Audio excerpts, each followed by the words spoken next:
X Mega 10. Dulu zaman saya yang paling update itu Mega 8. Oke, langsung kita pergi ke NCBI, ke GenBank untuk retrieve data sequence. Jadi kita pergi dulu.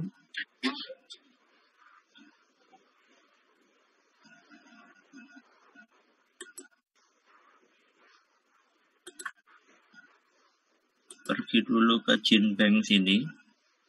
Teman-teman bisa search NCBI spasi GenBank.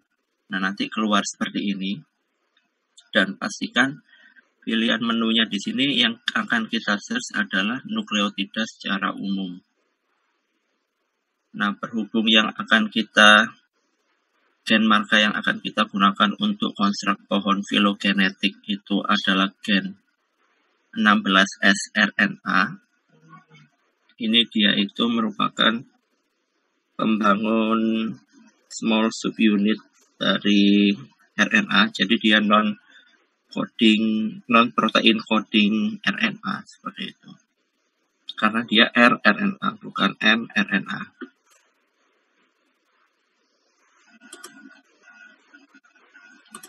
Ini kita bisa search, contohnya dicoba Bacillus cereus. Ini sharing layar saya sudah terlihat belum? Sudah, Pak. Sudah, oke. Bacillus cereus, strain apapun ya, tapi jangan lupa diberi keterangan 16S rRNA.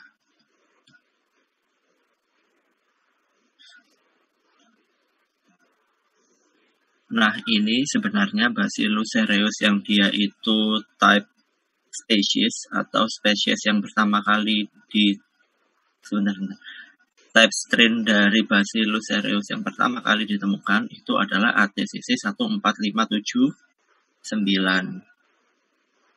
sebenarnya. Tapi di sini ada macam-macam. Jika teman-teman bisa lihat di sharing layar ini, ada yang ukurannya 5 juta sekian-sekian base pair. Ada yang ukurannya 6 juta sekian-sekian base pair. Ini 6 juta, 6 juta, 5 juta. Nah, tapi yang berjuta-juta ini merupakan bukan apa yang kita cari. Yang kita cari itu adalah gen 16S RNA. Bukan complete genome. Yang jutaan base pair ini dia pasti complete genome. Terlalu besar ini untuk di alignment dengan menggunakan crustal dan mega. Yang kita gunakan cukup gen marka 16S rRNA. Ada yang tahu ukurannya berapa? Kebanyakan gen ini. Kalau ada yang masih ingat, ya tidak selalu presisi seperti itu, tapi ini ada kisarannya. Ada yang ingat nggak ukurannya gen 16S RNA itu berapa dan mengapa kita menggunakan sekuen 16S rRNA? Ada yang tahu? Sambil merefresh.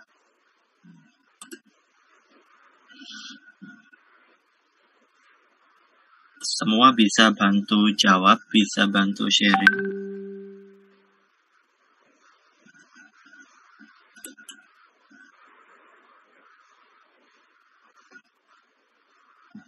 Lupa ya.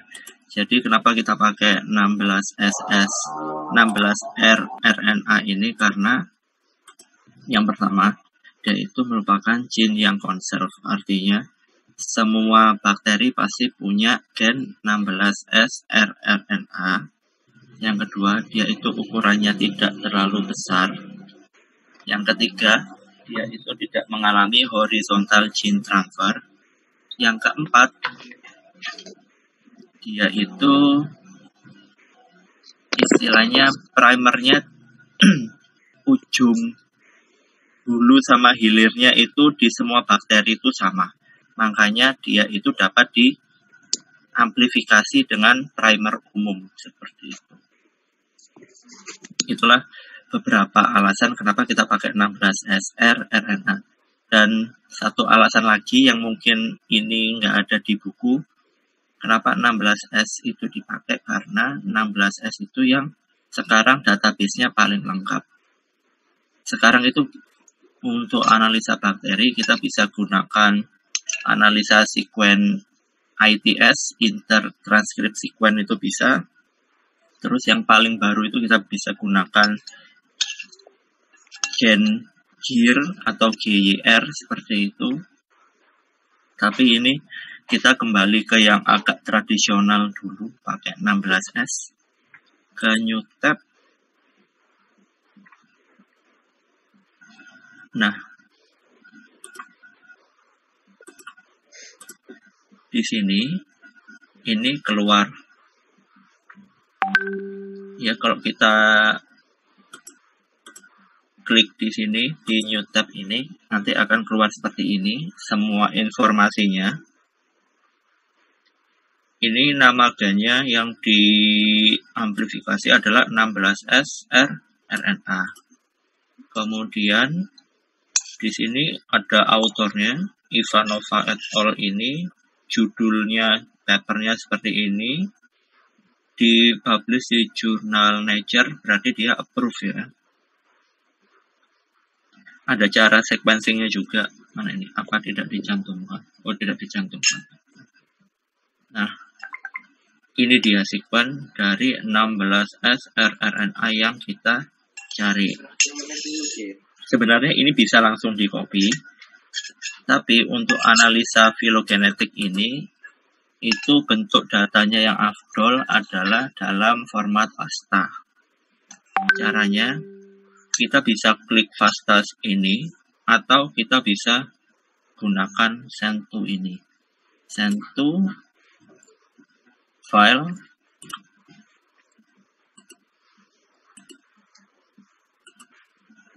kemudian formatnya diganti FASTA, kemudian baru di create file.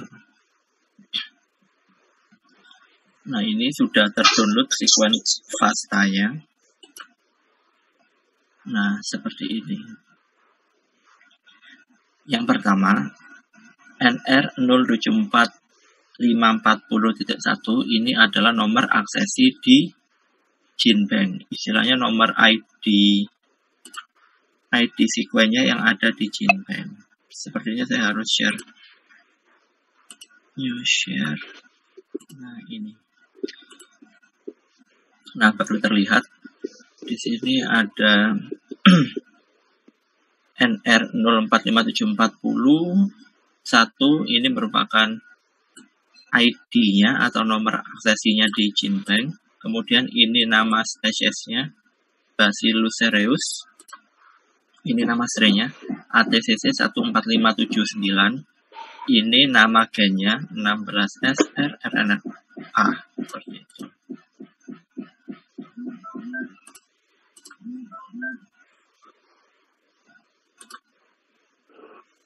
Nah, di sini kita akan edit namanya sedikit. Jadi normalnya yang dicantumkan dalam pohon filogenetik itu genus, spesies, strain, kurung buka, nomor aksesi, baru kurung tutup. Nah, di sini kan ada informasi gen 16S rRNA partial sequence. Ini kita tidak perlu cantumkan di pohon filogenetik. Ini kita bisa hapus.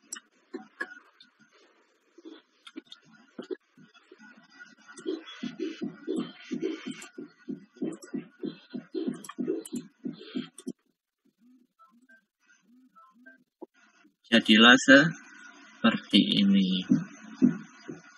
Harus format FASTA ya. Jadi tanda lebih besar dari ini lebih besar apa lebih kecil ya? Pokoknya tanda ini itu menandakan dia adalah sekuen baru, pembatas antara sekuen satu dengan sekuen lainnya. Ini semalam saya sudah download beberapa sekuen dari Bacillus, spesies Bacillus. Ini kita tambahkan ya. Ini kita copy di blok, kemudian copy,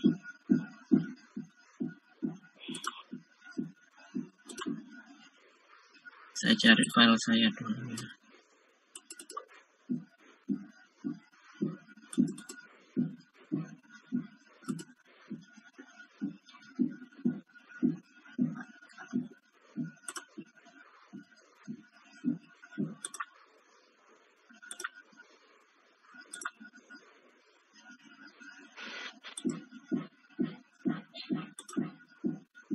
Nah, ini sekuen tambahan saya yang sudah saya cari semalam. Oh iya, untuk pembatas antara satu spesies dengan spesies lainnya, itu cuma tanda ini saja ya. Tanda ini kemudian nama spesiesnya, jangan diberi spasi. Nanti kok diberi spasi itu biasanya akan error programnya. Jadi kita rapat-rapatkan ini dulu. Saya nggak tahu semalam ini nggak kayak gini kok pagi ini menjadi berspasi. Jangan biarkan ada gap di antara mereka. Gapnya cuma ini aja, nama spesiesnya, ini stringnya, baru nomor aksesinya.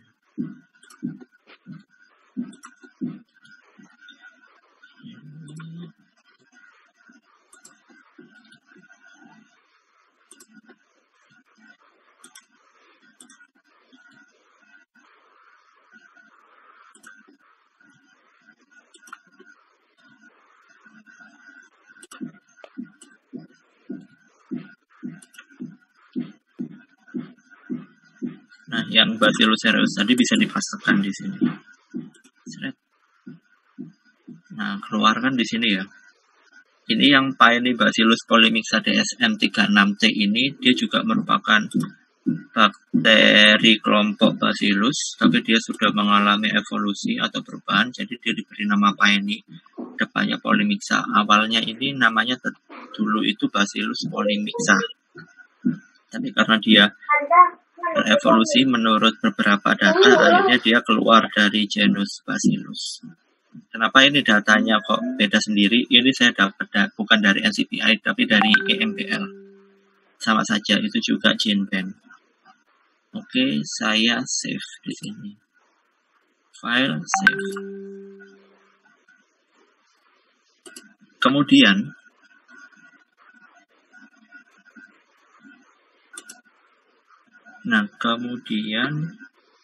ya sudah terlihat ya, sudah saya pasangkan di sini.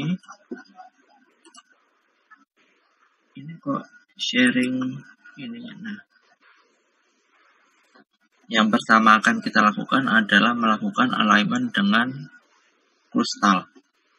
Seperti itu. Nah, di kristal itu dia itu tidak mampu membaca nama sekuen yang banyaknya itu lebih dari 30 huruf. Nah, di sini seperti Bacillus lysaniformis ini masih masuk 30, tapi yang Paenibacillus dendritiformis ini lebih dari 30. Maka dari itu kita perlu menyingkatnya supaya menjadi kurang dari 30 huruf. Ini saya sudah siapkan nama-nama pendek mereka. Jadi kita hanya copy yang Bacillus cereus ini.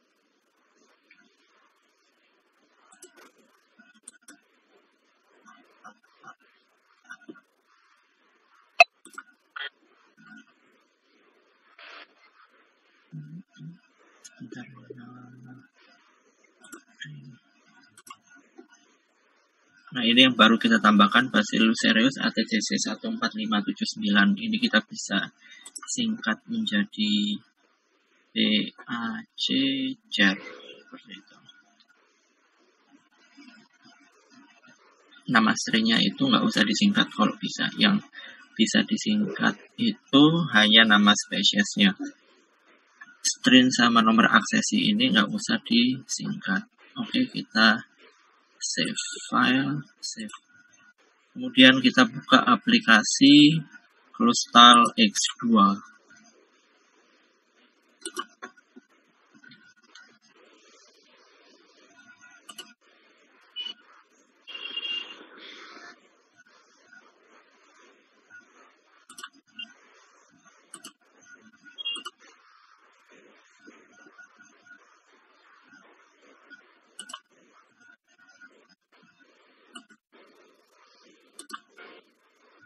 Nah, aplikasi Crustal X2 ini dia itu free dan ada untuk versi Windows dan Apple-nya untuk Mac-nya. Jadi yang pertama kita klik file, kemudian load sequence. Ini tadi yang saya save itu sequence tambahan nama pendek. Nah, ini diklik kemudian di open. Nah, sudah keluarkan seperti ini jadinya.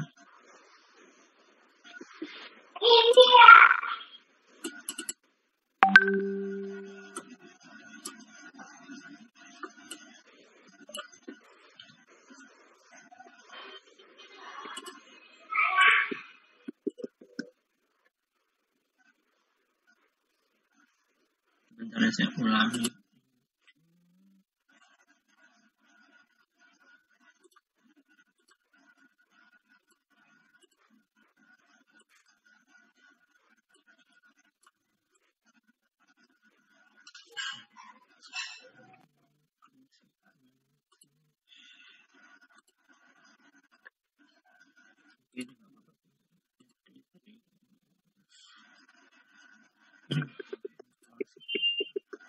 Ini aja ya. Nggak bisa juga. Nggak apa-apa ini. Kemudian tujuannya kita mengkrustal dengan krustal, mengalignment dengan Crustal X2 itu supaya kita mendapatkan file dengan format KDE aja seperti itu. Kita nggak pakai, kalau di modul kan ada yang alignment sama ada yang .aln, ada yang .gde sama .phy itu tidak usah itu. Yang dipakai cuma .gde untuk analisa menggunakan PDIT. PDIT kita akan mengeluarkan matriks similaritasnya menggunakan PDIT.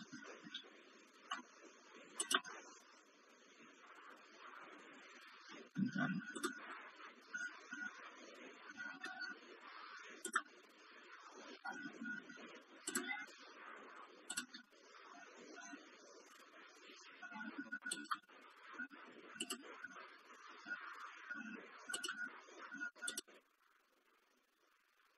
Yang pertama kita pilih outputnya itu mau apa aja di alignment ini, kemudian kita klik output format option. Di sini kan ada format Crustal, ada format GCG, GDE, FASTA format, kemudian NBRF, PIR, PILIB, Nexus. Ini nanti yang kita keluarkan hanya format GDE saja. Kemudian jangan lupa di OK. Terus edit. Oh, enggak di sini. Di alignment aja langsung di do complete alignment, karena kalau di Crustal ini dia otomatis akan mengeblok secara langsung, memilih secara langsung. Tapi kalau di Mega itu kita perlu blok semuanya dulu baru do complete alignment. Kalau ini nggak usah, langsung di alignment, do complete alignment. Nah, ini nanti informasi file yang akan dikeluarkan. Kita juga bisa kayak mengkonstruk pohon filogenetik dengan Crustal X2 ini, tapi hasilnya nanti kurang reliable. Yang kita pakai nanti cuma GDE-nya aja. Kemudian di OK. Nanti dia akan berlangsung.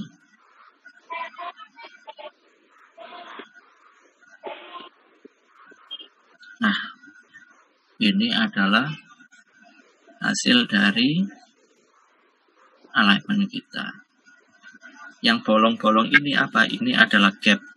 Gap itu artinya dia merupakan sekuen yang tidak sama. Sekuen tidak sama itu akhirnya di gap. Nah, sama seperti ini. Nah, di sini itu di gap ini maksudnya apa? Berarti dia tidak G, seperti itu. Mulai dari Paenibacillus dendritiformis sampai Bacillus brevis di bawah, sekuen nomor ke ini itu dia itu sebenarnya adalah nukleotidanya G, tapi di Bacillus SPSVUN64 ini dia bukan G, makanya dia ada tanda strip gitu. Oke, kita sudah dapat file GDE-nya. Nah, sekarang kita buka aplikasi PDIT-nya.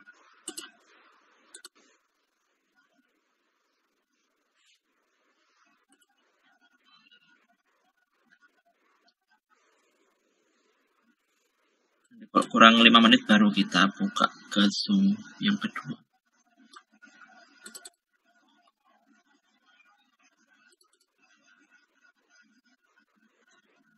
Ini bentar, harus di share. New share, edit, share. Nah, sudah keluar seperti ini. Kemudian kita klik gambar kertas ini atau new edit file. Nah, ini kan kalau kita mau nulis paper atau nulis yang sesuatu yang terstandarisasi, itu kita bisa lengkapi semua ini. Database-nya digunakan apa, translation number, accession number, secondary structure-nya seperti apa. Secondary structure itu seperti DNA kan, kalau dia dibiarkan by nature, kalau ada sisi kiri kanannya dia sama, dia itu pasti akan membentuk pair seperti itu, seperti A dengan T, G dengan C, itu dia akan membentuk hairpin loop. Ini kita nggak usah dicentang untuk prediksi secondary structure-nya. Kemudian di OK saja. Nah, nanti keluar no entry to tag. Nah,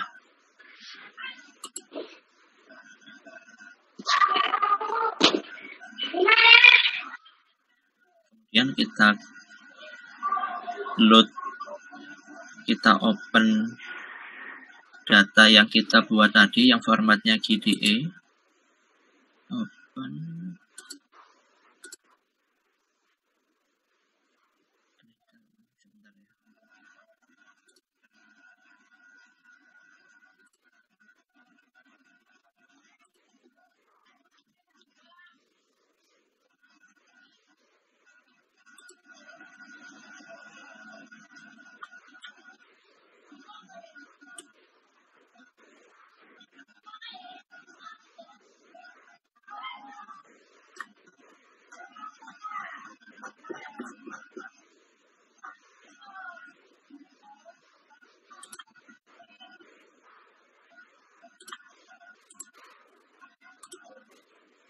Nah, ini kita klik data, kemudian import GDE yang anti-replace atau nucleotide replace ini.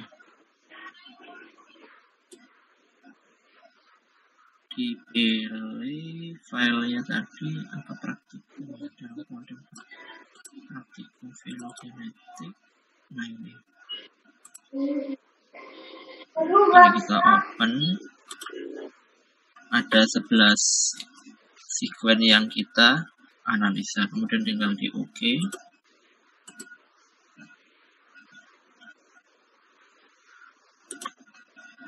Kemudian analisis, sim table, generating similarity table. Yang dipilih seperti di modul ya, yang lower left triangle itu NT similarity. Jadi di segitiga kiri bawah itu nanti keluar nilai similaritasnya. Nah, di segitiga kanan atas nanti itu yang keluar adalah berapa jumlah nukleotida yang berbeda. Di OK. Ini yang dipilih adalah all available position. Di OK lagi. Nah, ini terlihat nggak hasil analisanya? di notepad-nya ini. Iya, Pak.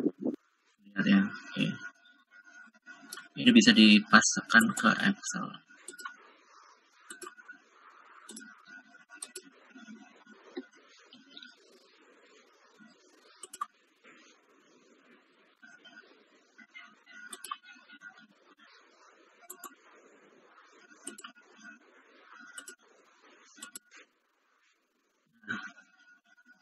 Hasilnya adalah nanti akan seperti ini.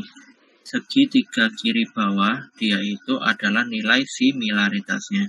Segitiga kanan atas itu jumlah nukleotida yang berbeda.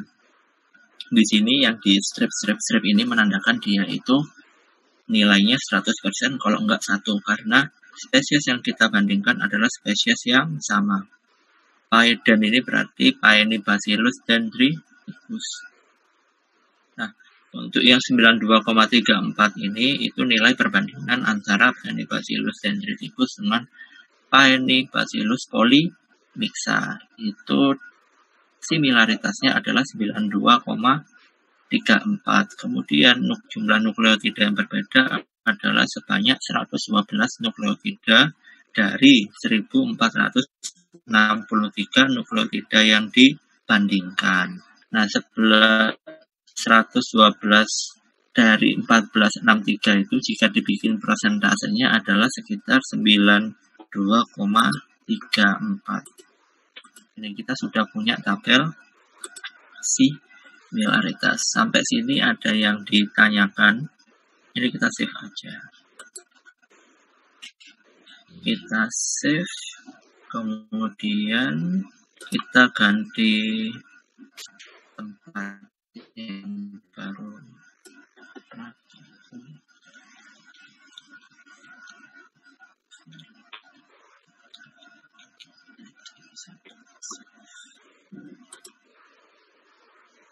Udah ya, kita akhiri meeting yang di Zoom yang pertama ini. Kita lanjut ke Zoom yang kedua, nanti linknya saya share ke Rifki.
Kalau kita lanjut ya.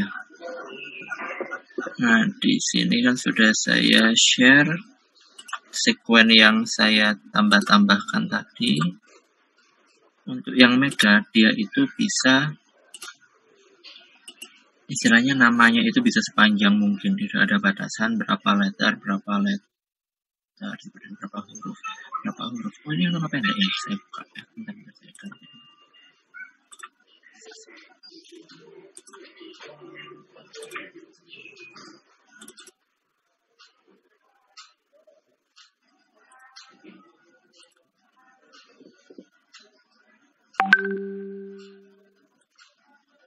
Nah, ini yang namanya masih lengkap tadi, Bacillus simplex AP9. Bacillus yang terakhir kita tambahkan tadi Bacillus cereus ATCC 14579. Nah, untuk konstruk pohon filogenetik menggunakan mega ini dia itu cukup mudah.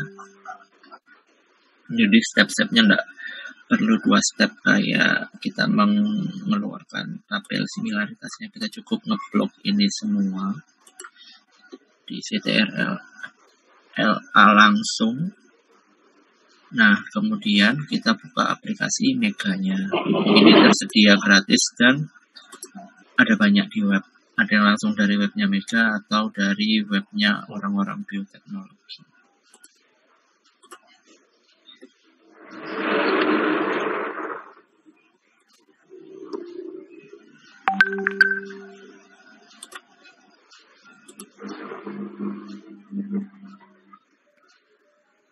Sudah terlihat meganya di sini. Yang pertama kita lakukan sama seperti waktu membuka Crystal X2 tadi itu adalah di align dulu, kemudian atau edit build alignment ini diklik. Ini keluar ya aplikasi meganya, sudah kan ya?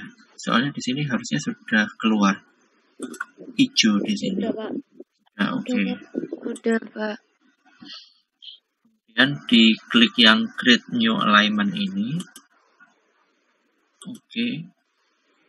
Nah, berhubung kita yang digunakan adalah segmen dari 16S rRNA yang merupakan DNA.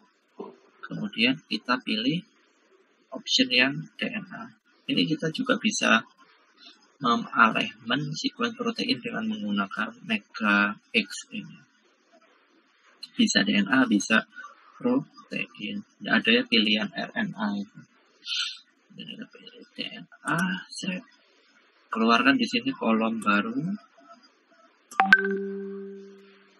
Nah, ini ada species atau abbreviation, kemudian ada sequence 1. Kita klik edit dan dipastikan di sini yang kita copy tadi.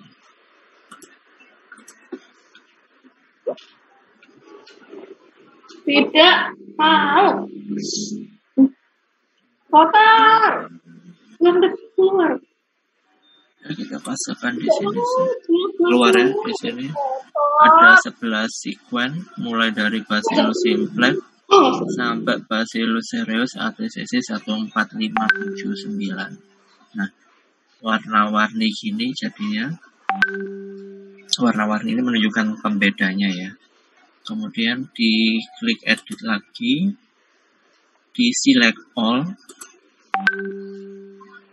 kita klik lambang W ini crystal W. Kalau tadi yang kita gunakan adalah crystal X, sekarang yang kita gunakan adalah crystal W. Kenapa kok kita alignment lagi? Karena output yang kita keluarkan di crystal X itu nggak ada pilihannya .mac atau yang bisa dibaca oleh aplikasi Mega untuk konstruk pohon filogenetiknya. Jadi kita alignment lagi menggunakan Mega, meskipun aplikasi istilahnya sub aplikasi yang digunakan itu tetap crystal, tapi crystal kalau berdiri sendiri itu hasilnya tidak bisa Mac dan tidak bisa terbaca oleh Mega. Jadi harus kita buka dan bikin alignment baru dengan menggunakan Mega.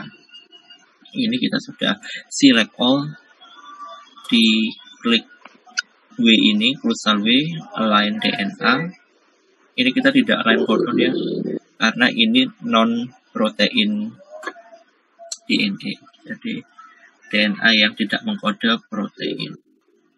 Align DNA, kemudian di OK. Nah, di sini itu ada dua proses alignment. Yang pertama itu ada pairwise alignment ini. Nah, pairwise alignment itu dia membandingkan antara sekuen 1, sekuen A dengan sekuen B, dicari mana sekuen yang merupakan turunan nenek moyang, mana yang dia itu merupakan substitusi, delesi, insersi, seperti itu. Nah, kalau yang complete alignment itu 1 dibandingkan ke 10 sekuen lainnya.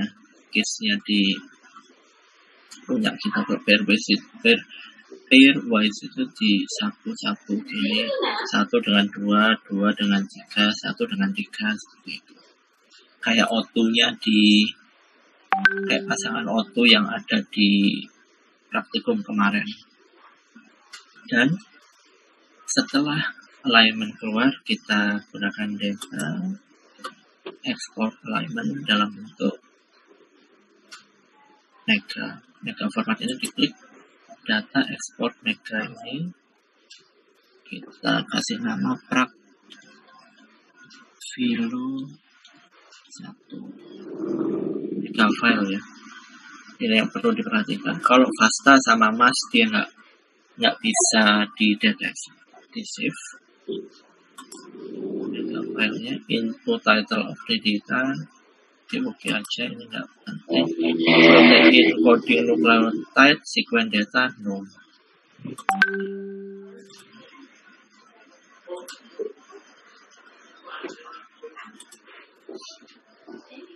Oke, sekarang kita minimize proses yang ini. Kemudian pergi ke option phylogeny di sini. Ini ada pilihan beberapa metode yang dapat kita gunakan. Ada yang ML, maximum likelihood ini. Kemudian ada neighbor joining, minimum evolution, PGMA, sama maximum parsimony tree. Nah, yang 1, 2, 3, 4, 5 itu menggunakan algoritmanya tersendiri. Ada algoritmanya tersendiri sehingga dia itu bisa mengetrack jalur evolusinya, waktu molekulernya itu seperti apa, gitu kita bisa telusuri. Tapi kalau yang pakai neighbor joining ini, yaitu mengkonstruk pohon filogenetik berdasarkan perbedaan nukleotida, beda nukleotidanya saja. Misalnya A dengan B itu beda nukleotidanya cuma 25, A dengan C itu 50 gitu. Nah, itu nilai-nilai beda nukleotida yang digunakan sebagai dasar konstruksi neighbor joining. Tapi kalau ini mereka ada algoritmanya tersendiri. Kalau ingin mendalami evolusi dan biologi sistematika, itu kita tidak boleh memakai neighbor joining. Berhubung ini praktikum, kita memakai neighbor joining. Nanti kalau teman-teman sekolah lagi dan mendalami bidang sistematika, statistiknya ini itu wajib dipelajari. Dan ini lumayan berat berbobot. Itu ada di level SS atas nanti. Diklik neighbor joining-nya. File yang barusan kita buat tadi adalah prac filo 1, di open. Nah, di sini langsung keluar pilihan test of phylogeny. Ini maksudnya evaluasi error. Seperti dua praktikum yang sebelumnya itu evaluasi errornya berupa korelasi kogenetik. Tapi kalau di filogenetik ini dia itu bootstrap. Bootstrap itu jadi nanti mereka itu akan mengkonstruk 1000 kali pohon filogenetik kita. Jadi dengan sekuen-sekuen itu nanti mereka acak pohon filogenetiknya 1000 kali dan dipilih mana cabang yang paling konsisten. Nah, nilai cabang yang paling konsisten itu nanti keluar di branch-branchnya, itu di ranting-rantingnya, tiap percabangannya itu nanti keluar di filogenetiknya. Modelnya di sini ini permodelan genetikanya ya. Ini ada P distance, ada yang Tamura, ada Kimura, Jungkas Kantor, seperti itu. Ini sama. Ini ada pilihan-pilihan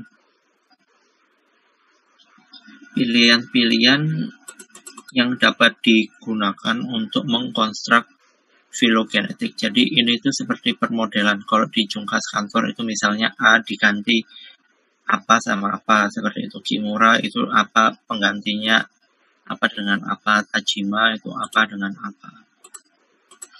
Ini lumayan rumit. Kalau di breakdown satu-satu ini bisa lebih dari 2 pertemuan. Isinya itu angka semua. Jadi kita sebagai user, kalau neighbor joining itu kan berdasarkan beda nukleotida. Dan model yang paling pas itu adalah number of differences ini. Nomor pembeda, jumlah pembeda antara sekuen spesies 1 dengan sekuen spesies 2. Jadi yang kita pilih adalah number of differences-nya ini. Kalau yang Jungkas Kantor, Kimura, Tajima, Tamura, ini biasanya kita pakai yang maksimum likelihood, parsimony, yang ada algoritmanya. Berhubung kita nggak pakai algoritma, kita pilih number of differences. Substitusinya transisi sama transversi. Ini udah tahu kan bedanya transisi transversi.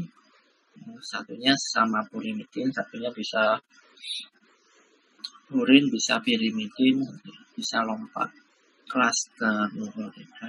Misalnya purin dengan purin, atau purin bisa juga disubstitusi dengan pirimidin. Rate-nya uniform, delesinya kita pakai complete deletion. Nah, semalam saya coba pakai Mega 10 ini. Itu tuh dia error terus kalau di laptop saya yang ini. Tapi kita coba apakah pagi ini dia bisa digunakan untuk construct. Let's see. Nah, masih keluar seperti ini. Dia nggak bisa. Sudah saya turuti, sudah saya ikuti semua saran yang ada di warning box ini, dan tetap tidak berhasil. Ini seperti yang mereka sarankan. Ini saya harus pilih yang pakai pairwise deletion, bukan yang deletion bla ini. Ternyata tetap juga tidak bekerja. Tapi ketika saya pakai laptop saya yang tua yang nggak ada zoom-nya itu bekerja. Jadi saya sudah dapatkan sampelnya. Nah, ini adalah output dari pohon filogenetik yang tadi kita konstruk, tapi tidak menggunakan Bacillus cereus ATCC 14579. Ini outputnya saya gunakan yang PDF. Itu sebenarnya bisa kita gunakan outputnya berupa TIFF, PNG, JPG seperti itu. Tapi yang saya gunakan di sini adalah PDF.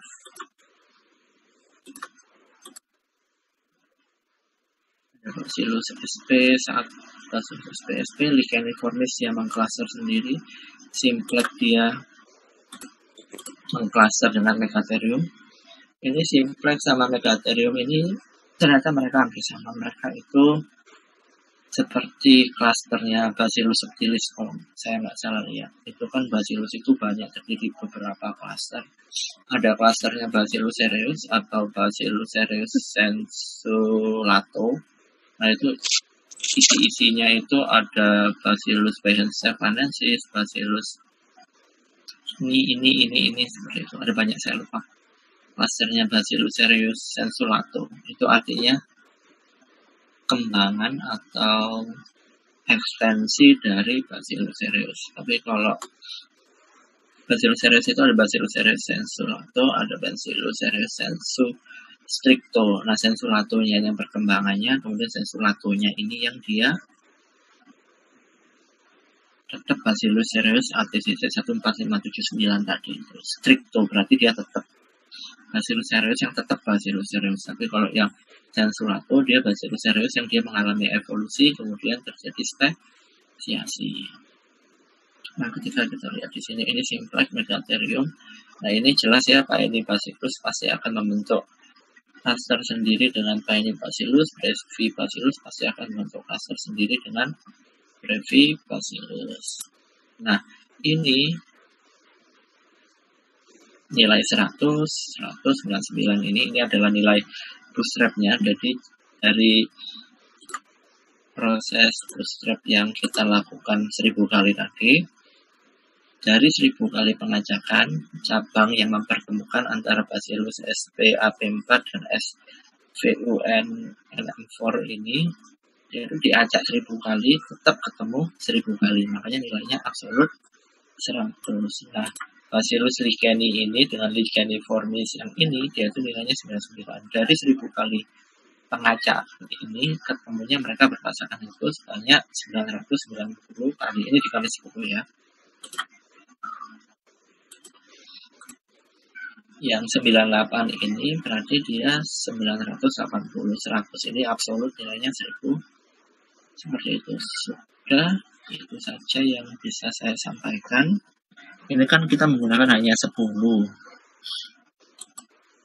Ini ada yang lebih kompleks lagi. Ini yang milik saya di tesis, saya gunakan 30 apa 3? Sekitar 34 saya lupa, nggak sampai 50 pokoknya. Nah, di sini saya ada beberapa genus. Jadi genus yang saya temukan itu waktu isolasi untuk tesis ada Bacillus, di sini Bacillus sama Sporosarsina. Apa ini Bacillus sama Brevibacillus ini hanya pembandingnya saja. Yang saya temukan itu yang saya lingkari ini S1, CP3, AK4, CA1 ini isolat saya dengan itu, CA4, CP2. Kemudian saya konstruk filogenetiknya seperti ini hasilnya. Seperti ini yang kalau sudah complicated ya, yang analisanya sudah masuk algoritmanya. Nah, untuk ini cara bacanya, sepanjang garis ini itu beda nukleotidanya adalah 10. Jadi kalau misalnya ini dipaskan di sini ya berarti ada 2-3 kali garis ini berarti ada 30 nukleotida yang membedakan. Seperti itu dari yang ini. Nanti ini istilahnya dibuka lagi ada bedanya berapa nukleotida antara ini dan ini dan ini. Dan sebaiknya di pohon filogenetik itu kita memasukkan outgroup di sini. Di sini saya gunakan outgroupnya adalah Clostridium, di mana Clostridium itu dia beda ordo dengan yang ada di sini. Kalau Bacillus sampai Brevibacillus ini dia masih tergolong dalam Bacillus. Kalau nggak salah yang Clostridium ini dia sudah pindah ke Clostridiales seperti itu. Kalau saya nggak salah ingat ya, yang pasti itu outgroup itu nggak boleh jauh-jauh perpindahannya atau pembandingnya. Misalnya saya konstruk ini dan ternyata mereka itu masih dalam satu ordo, berarti pembanding saya adalah ordo yang lain tapi masih dalam satu kelas yang sama seperti itu. Jangan langsung membandingkan, misalnya saya punya ini itu kan masih dalam satu ordo, kemudian outgroupnya saya langsung pakai E. coli atau Pseudomonas, itu kan lompatnya sudah jauh. Mereka itu kalau nggak salah itu mereka sudah masuk dalam Proteobacteria kan, sudah bukan Firmicutes lagi. Nah ini masih masuk dalam Firmicutes, itu beta Proteobacteria. Mungkin kalau yang gamma seperti yang Pseudomonas sama E. coli itu gamma Proteobacteria karena bakteri ini bakteri kolon seperti itu. Sudah sampai sini ada yang ditanyakan? Apakah ada pertanyaan?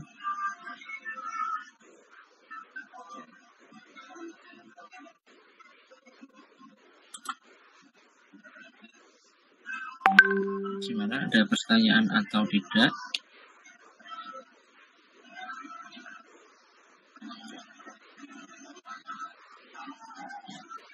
Kalau ada pertanyaan, misalnya malu diutarakan dalam forum Zoom ini, tidak apa-apa, di via WA saya aja. Kalau nggak ada pertanyaan, kita end meeting sampai di sini saja.